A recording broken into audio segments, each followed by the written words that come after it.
He said he wanted people to know there'd be 12 bodies before he's finished. He said, quote, I came to take 12. I said, what happens after 12? He said, quote, I go somewhere else, unquote.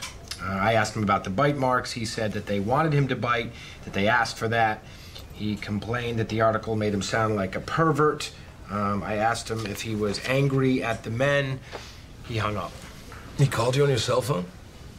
Why didn't he call the paper? Well, I was all over the city yesterday handing my cards out to homeless men. He probably got the number from a card. Shit, I might have handed him a card. I think this is the guy. I mean, Detective, a chill ran down my back.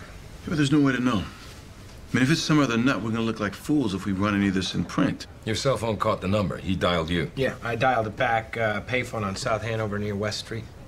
All right. What did he sound like?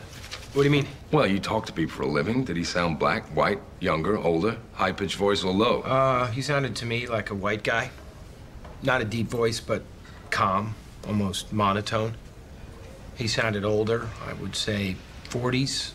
Not a really young guy. Can I have your notebook? Whoa, you can have his notes. This isn't a confidential source. We'll invoke the Maryland Shield Law, but we'll type up a copy and give them to you. But the actual document is property of the Baltimore Sun. So, type it up. Like, now. So you're saying this could be the killer? Can we talk off the record? The homicide unit received a phone call this morning from a payphone from the same neighborhood. And based on Scott's voice description and the use of the number 12, well, let's just say we need to find whoever it was made both those calls. He made another call? Detective, as a newsman, I'm inclined to include these details in our coverage if there's a credible chance the killer was really in contact with our reporter. Would doing so have any negative effect on your investigation? Actually, these calls are our best means of finding this guy. Every call he makes, every word he says to you and to us, can only provide information. If we do run a story... But you can't say he's contacted the police. You can't print that part of it under any circumstances.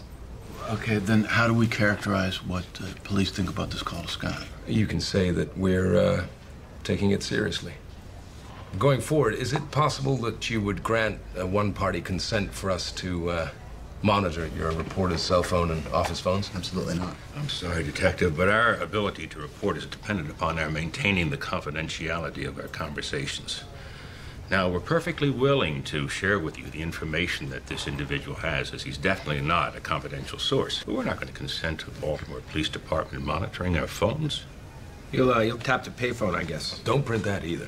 Don't print anything about where the killer calls from. He'll change up. Well, I'll type up my notes quick.